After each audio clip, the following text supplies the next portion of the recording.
Well, the Pentagon announcing the deployment of a small group of military personnel to Somalia. Officials say military trainers and advisors have been stationed in Mogadishu since last fall. It's the first deployment to the war-torn country since 1993, when 18 Americans were killed in the failed Black Hawk Down operation.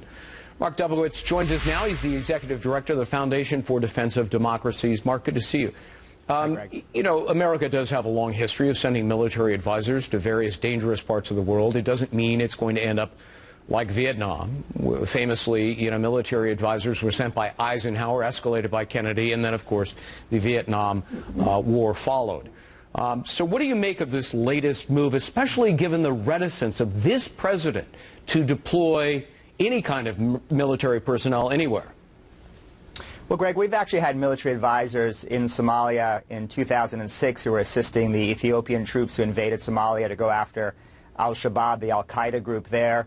We've had special operators in Somalia. I think it's a recognition that Al-Shabaab, which is Al-Qaeda in Somalia, is a deadly terrorist organization, and it's a threat to the United States.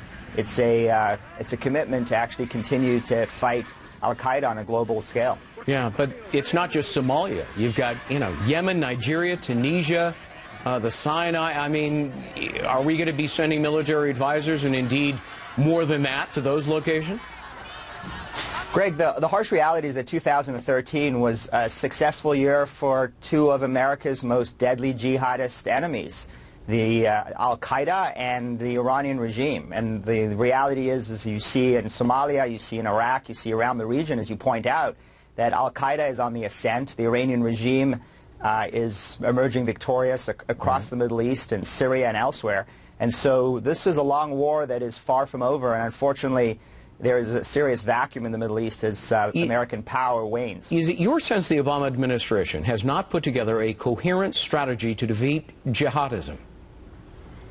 I think there's no strategy. I also think that we've defined the enemy down. I think the Obama administration has defined Al-Qaeda as Al-Qaeda Central. This is the Al-Qaeda of bin Laden. This is your father's Al-Qaeda. The reality of Al-Qaeda is that Al-Qaeda is operating globally through affiliates and through cutouts, and they are a lethal force. And the administration, I think, has been unwilling to recognize that Al-Qaeda is metastasized around the Middle East and around the world. Yeah, let me turn now to Iraq. President Obama, of course, failed to reach a status of forces agreement.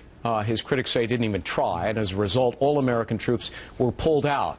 And the result of that, of course, has now been, as we've seen over the course of the last 2 weeks, Al-Qaeda has taken over Fallujah and Ramadi, two towns that were already on the precipice. They've now got their eyesight set on Baghdad. Does it appear that the hard-won American gains in Iraq may have been for nothing? Greg, unfortunately, it's starting to look like that, and I would say the problem is even worse than the black flags of Al-Qaeda in Ramadi and Fallujah. The problem is that in Baghdad, the Maliki government has essentially become a close ally of the Iranian regime. So Iraq today is a great example of what I articulated earlier. Hard-fought victories against Al-Qaeda and an attempt to roll back the Iranian regime is now being surrendered in Iraq to a Maliki regime that is closely aligned with Khamenei in Tehran, and with Al-Qaeda taking over the Sunni Anbar provinces. You essentially have a country today where America's two foremost jihadist enemies are gaining power and ascent. If President Obama does the same thing with Afghanistan, and to many it appears as though he will, pull out without any troops at all, same thing's going to happen? Taliban and terrorists will take over?